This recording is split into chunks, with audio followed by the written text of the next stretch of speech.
Hi, Ken again. February 15th, the time is roughly 9:30 here in Western PA, PM. I'm a little under the weather. I did one and then I erased it just before this because it was taking too long. This is, I believe, number 8 of my videos. I started back just 3 days ago for this thing here. This site, my videos. Had to have neighborhood boys get me started because I don't know much about doing this on computers. Now, I wrote a whole book using Word that I published 218 pages. It took me 2 years. But I only know that of which I'm familiar with. And I'm just like typical, as like many typical old folks, I'm new technology resistant. Okay, let's get started because I want to make things quick as I can. Things are complicated. Everything that I'll be saying will be like this. I use this bicycle wheel with all the spokes as an analogy for the subjects I'll be talking about because they're complicated. They're all intertwined. They really are. They're intertwined through Satan and the Illuminati. And they're going to be hard for me to explain. I'm very familiar and I've spoken of it quite a bit. And they're going to be hard for you to understand. And I will try my best, and I have hiccups. Anyway, let's get on with it. Okay, remembering this will be a theme that when you watch this channel, it's not going to be easy to follow, but I'll do my very best. I am prone to getting on rabbit trails. And so bear with me. I'm going to try to keep all my stuff between 15 and 25 minutes long, all my videos. I think this will take me 30. I'm 2 minutes into it now. Set this down. And more of the screen lights my face. I don't need these glasses, and I don't need, I coined this phrase, my poor man's toupee. Yeah, all of us guys start to lose our hair, and we all start wearing hats. Because that's another rabbit trail I so easily get on. Okay, today's subject is of a certain urgency because, and I'll call it a theory that I'm going to teach you. You have to have certain beliefs to follow with me and agree with me, like you have to be a pre-tribber. That's the person who believes that the rapture will happen before or pre-tribulation, which I am. Everything I say, and I'll be teaching tonight, goes along with my own personal theology and understanding. Got 43 years, so I've been paying attention. I've been called to teach. It's not that I wanted to always teach. I love doing it, explaining things to people, and I'm all excited. Hey, I got something new to tell you. And that's just, I think perhaps that is a great part of a calling of a God-called person to teach. Before that, of course, you have to be one heck of a student full-time. I've been that for 43 years, and I am now. I will be that till the day I die. Studying is the first thing before you speak. Let's, again, another rabbit trail I pulled myself out on. Today we're going to deal with something that's coming up close, the rapture. The rapture of the church and the timing of the rapture ties directly into an asteroid that's coming in. This asteroid is known by 2 names. It was brought to our attention by the secular NASA, okay? In 2004, they came and they said, we got a big thing coming in here, big asteroid, big rock, and it's going to pass, maybe hit, on April 13th, 2029. Now, let me remind you, especially you older folks, because time goes so fast for us, this is 2025. we're into getting into mid-February. Well, we are into mid-February 2025. So April 13th, 2029 is 4 years away. And no, it's not going to hit in, well, wait a minute. Yeah, it will hit in 4 years. NASA wants to say it's going to pass. There was a movie called, you might have seen it, that was titled 2012. It was a disaster movie of global extent. You had great effects. Oh, excuse me, my wife has begun to sneeze, and she sneezes 15 times in a row.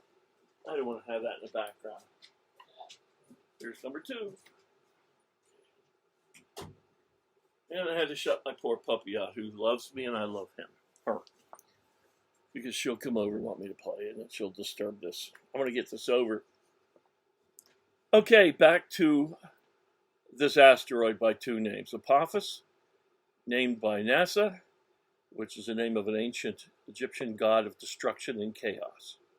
Aptly, when it hits, that's an aptly effective, an applicable name for this asteroid. Now, this asteroid's other name is Wormwood. Wormwood is found in the book of Revelation, chapter 8, verses 10 and 11. In there, 2 things are said about Wormwood, primarily. It hits, okay, and it destroys 1/3 of the world. Okay, and I'm looking around for something because I like to use visual things to make my point, hold them up. I have a small globe here, but can't find it. I've got to get this room under control. I've been working on it, actually. But this is my study, my man cave. I come in here and I've got small tools. I fix broken things, like sometimes a watch or a phone, or replace batteries and phones and small electronics. And so I've got junk everywhere. I've got a lot of tools here. I do a lot of work here. I've got good light. And my tools are like, just a step away in this room. Enough of that rabbit trail. But anyway, yeah. Getting back to an asteroid's coming, we have 2 witnesses. One witness is NASA, saying it will pass by, but possibly hit April 13th, 2029. That is 4 years from now. We've got the Bible, saying Wormwood, which is the same asteroid, but by a different name, saying that this Wormwood is going to hit. It doesn't really say clearly where it's going to hit, but it says it's going to hit, and so as Bible-believing Christians, we know it's going to hit. We do know, as of late, it's become a point of study because it's germane to, applicable to what we're talking about, very much so, the timing of this. We know that this Wormwood / Apophis is going to hit, found in the book of Revelation, in the middle of the Trib. Now, the Trib is 7 years long. The middle is about right here with my mustache. And so 3.5 years into the tribulational period, Wormwood, also known as Apophis, is going to hit Earth. This huge-sized asteroid going supersonic is going to hit the Earth. NASA says is given this the place it's going to hit. They tell us it's going to hit off the west coast of California, 300 to 500 kilometers out in the Pacific Ocean. So it'll be a water hit. The Bible says not where it's going to hit, but it does give us a clue if you're, and this is why people need teachers who are gifted with a little extra insight. And he gives insight to whoever asks. I'm not all that special. I just happened to answer the call with both feet 43 years ago. And, excuse me, I'm not up to par today, so I want to get this over with. I had to erase a whole 30-minute one because I I accidentally shut it off instead of paused it. Anyway, the two named but one asteroid by two names is said as called Wormwood, and it will hit in the middle of the 7-year tribulational period. Well, then that gives us, and because NASA gives us the date of the strike of April 13th, 2029, we then come back 3.5 years, because the middle of the trib, I don't know how to really write. Let me do it this way. I don't know if I can. Okay, 1 second. I'll get better at the visual aids. Okay, we have start is 1, end is 7, middle is 3, 1/2. Okay, let's see, how's this look? I wrote it backwards. Well, the tribulation is 7 years. That's a 7. That's the first year. In the middle is 3.5 years. Okay, Wormwood's going to hit 3.5 years, and Wormwood is Apophis. Now we know when it's going to hit through NASA and where it's going to hit. Okay, through proper study, a theological study, we have been able to figure out when this Wormwood Apophis, according to the tribulation, will hit. It'll hit in the middle.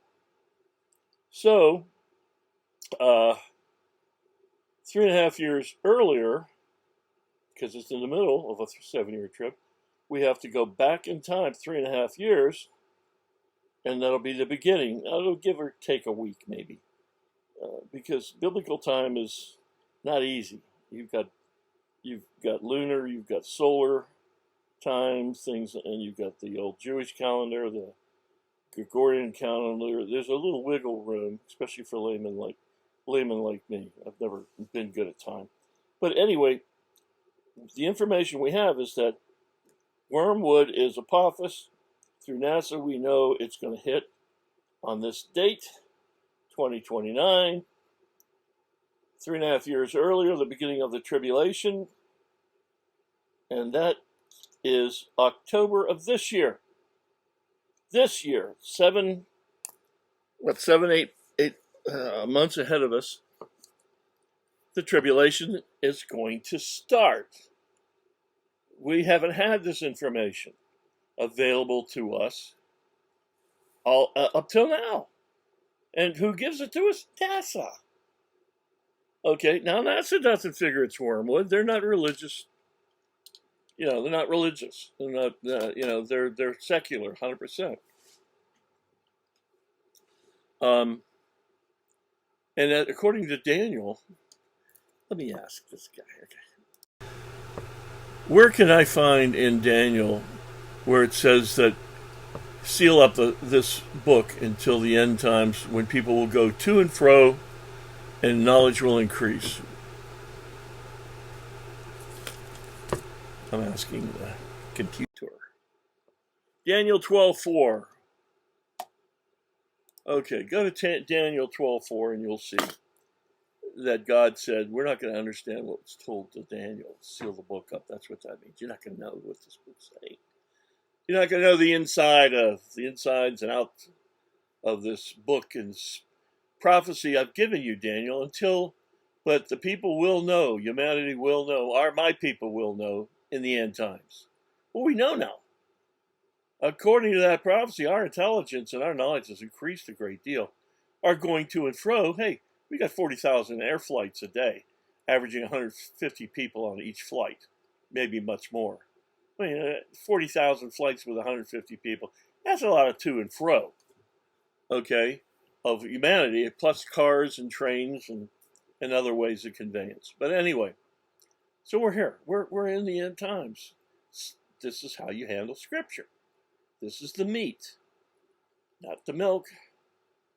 And I'm going to center myself up here a little bit. So, again, wrapping things up to this point, we have an asteroid coming in, verified but named differently by NASA.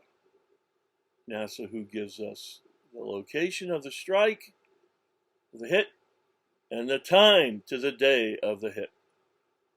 Then it ties into the prophecy that you find in Revelation chapter 8, verses 10, and 11. Under a new name, God calls it Wormwood. Now, in the Bible, the location is given between the lines because it kills a third of the globe. Not as much saying it kills people, it poisons a third of the globe's water, and I believe it burns up a third. I have to reread this and get it a little better in my own head. But it burns up, I believe, a third of the world's land mass. Greenery, grass, trees, things that burn. And a third of the world just happens to be the United States, Canada, Mexico, and South America. So hitting right off the southern western coast with that size and that speed of impact, you can kiss America goodbye, because America is going to be triggered. This huge boulder is going perhaps 100,000 miles an hour. It's going to hit only 500 kilometers off the coast of the U.S. southern coast, western coast. It's going to trigger the huge Yellowstone caldera. That's going to put some stuff in the air. See, the caldera will poison us with ash and dirt and carbon monoxide, things like that. And it's not your average just little volcano. It's a caldera. And it'll set off all the California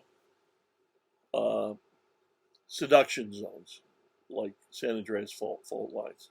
They're going to go.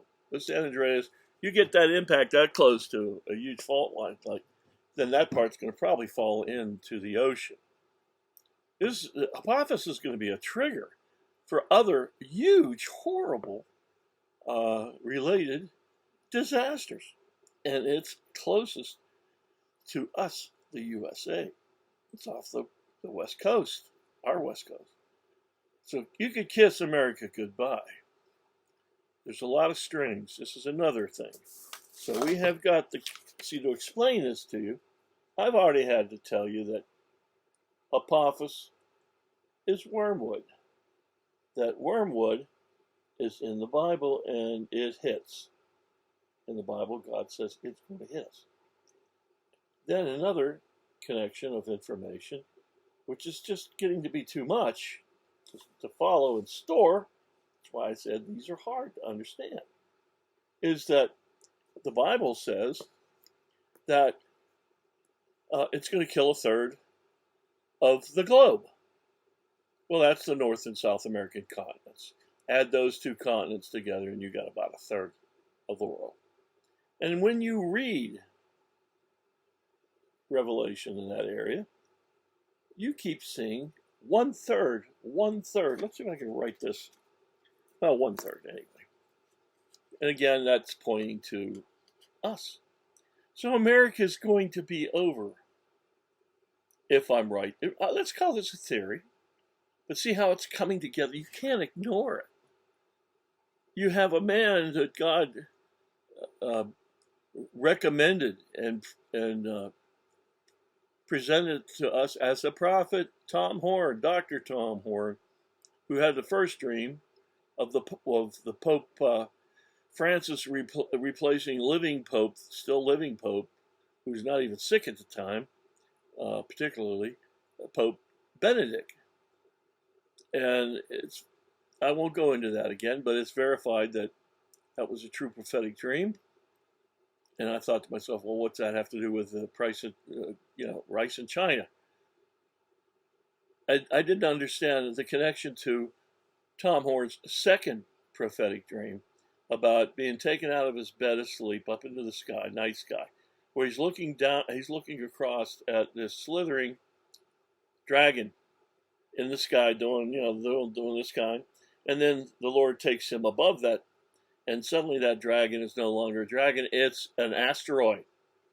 I believe he said on fire, and I believe he said in this dream, the asteroid hits the earth.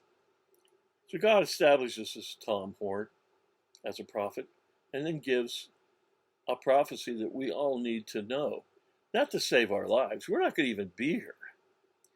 But because, again, here's another string or spoke connected to the whole Apophis Wormwood thing. It's getting more complicated. It's like I'm saying, there's more and more things that are involved in understanding. But our best theologians say Wormwood's going to hit in the middle of the Trib. So it has given us the date. The middle of the tribulation is going to be when Wormwood hits. We think it's Apophis. NASA says Apophis says April 13, 2029. So now we know the middle of the tribulation. We know the tribulation is 7 years. So we come back. I'm repeating myself, but then we come back. So 3.5 years. And that's this October. This October. Okay? That's several months. Well, 7 months away. So what I'm saying to you, if you're a pre-trib person who believes that the church and the Christians will not endure even day 1 of the tribulation, we're going to be out of here. And if the tribulation is going to start somewhere in late October, then we're going to be out of here. Okay? And we're allowed to know. Let me put it this way. I find no prohibition on knowing the date and time of the rapture. I see a prohibition, and we all know that one, that we don't know when the second coming, which is not the rapture, it's different, follows the rapture, the second coming of Christ. We're not to know that. I'm not talking about that. I'm talking about the rapture. So if we're going to be raptured, let's say this theory's right. We're going to be raptured out before the end of this October that coincides with a Jewish holiday called Sukkot, or Feast of Booths, aka Feast of Booths, Booths. It's where people go outside and live a night or two, whatever, in a little shack they make outside in their yard, believe it or not. It seems like a perfect time. Because, see, the Feast of Booths, or Sukkot, starting with an S, U-K-K, Sukkot, O-T, I think. I believe it's celebration or representation, not a celebration maybe, but representation of the 40 years in the wilderness, where everyone had to live in a makeshift home, a tent, for 40 years as they wandered around, headed for the promised land. But they finally got to the promised land, okay? Well, the parallel is, for Christians, and living at this period, we're in that generation. Israel became a nation, which is a miracle in itself, in 1948. I shouldn't put my thing up there. I'm doing things subconsciously because I'm tired. Anyway, the Feast of Booths, or Sukkot, in Christianity doesn't represent as much the Jews in the wilderness for 40 years. It represents, I believe, us being taken up for 7 years to the wedding feast of the Lamb. We are the bride of Christ. We're the church. The rapture is going to get us out of harm's way for 7 years, while the 7 years of the tribulation is harm, curse of God on this earth. It's going to get us safely out of the way for 7 years. And then we're going to come back with our husband, Christ. That'll be a 7-year wedding feast up there. So theologians say. Not my forte, but I do understand. And we're going to come back as the second coming behind him. the Lord will come out. We're not going to participate in fighting. Christ is just going to come back at the second coming, and with the words of his mouth are going to end things, because Christ spoke. See, Christ is the creator of the Trinity. Nothing came into being that has come into being outside of Jesus Christ, the Son of God. So the triune God has given Christ, the second person, not the weaker person, but the other Son of God, the second, the position of being creator of everything. And it's by the power of Christ, everything holds together. So it's all words. He spoke the universe and creation into existence. He comes back in the second coming. He's going to speak the devil and the hordes on the ground coming against Israel and fighting against himself. He's going to kick their keisters.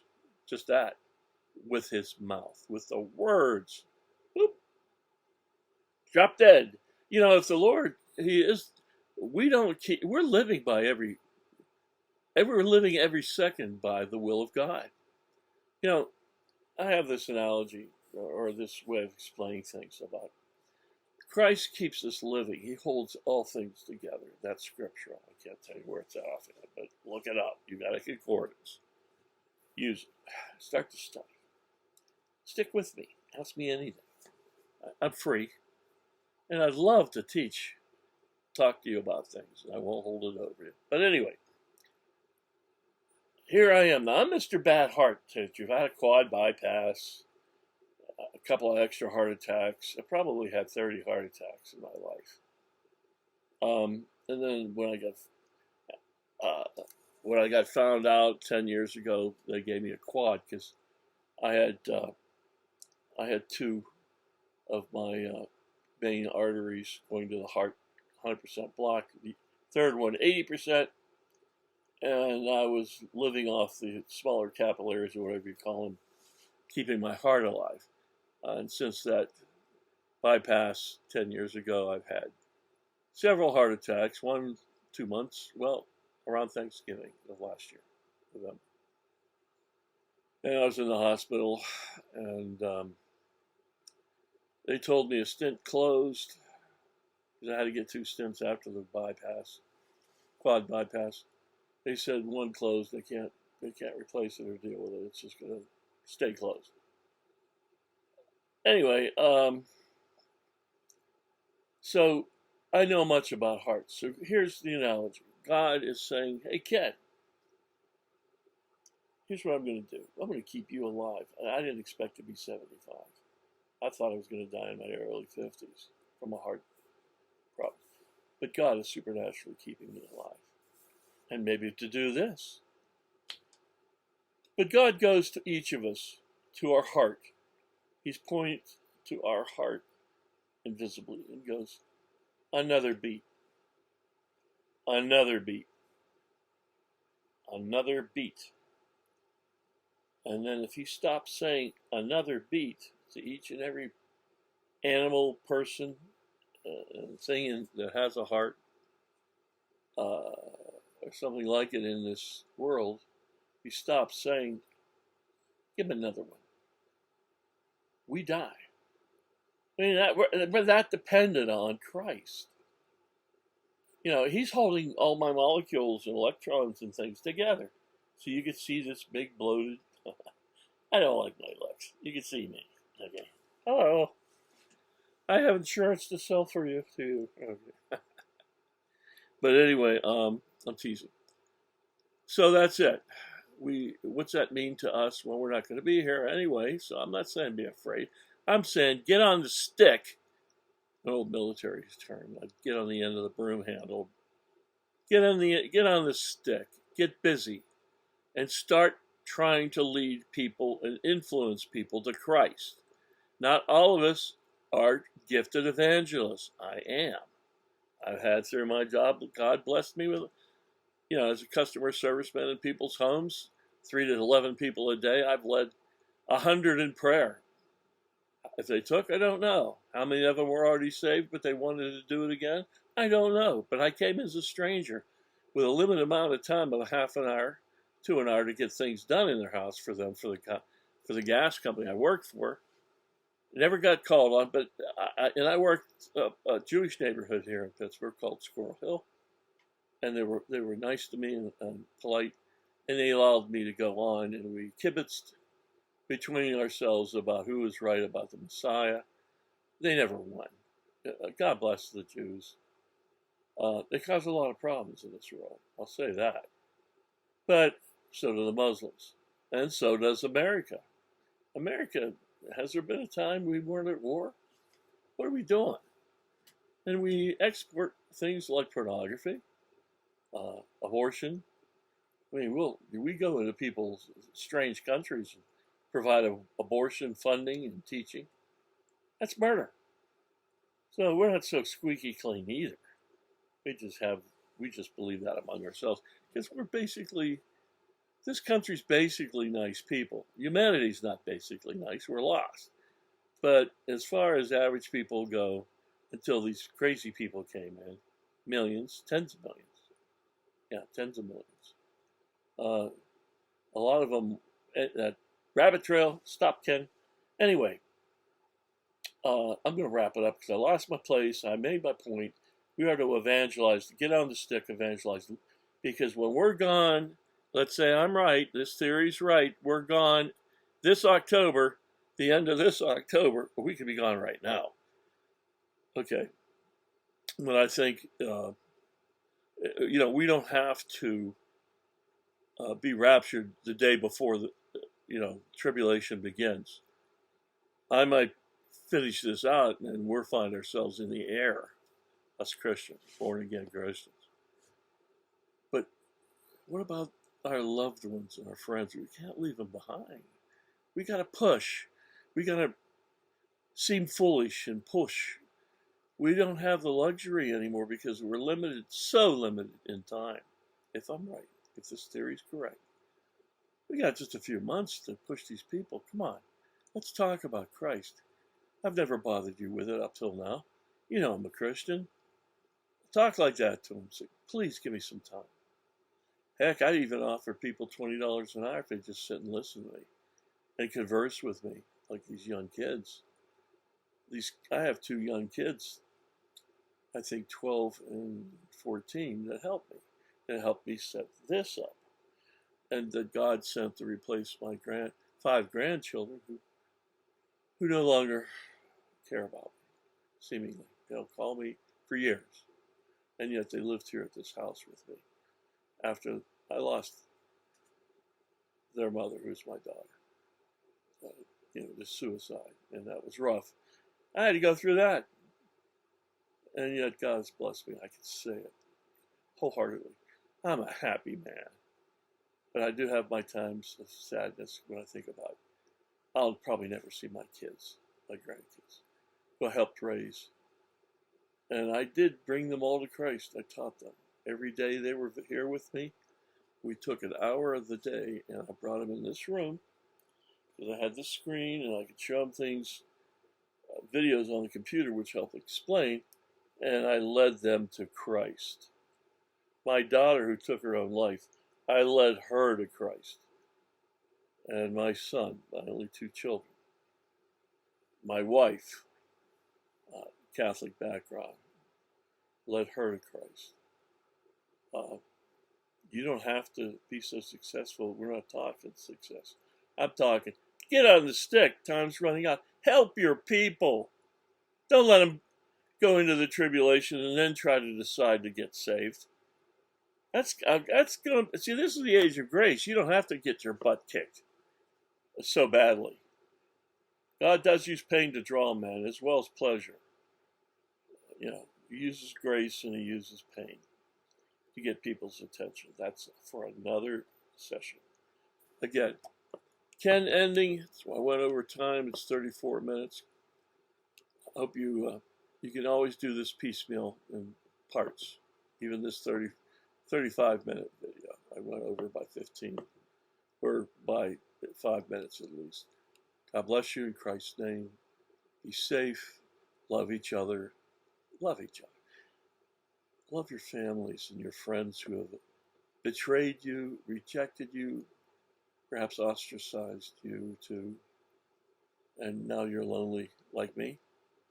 I have my wife, and I have my sister, and I've got Christ. God is all over me. Huh. And it's fun. So happy. Good night.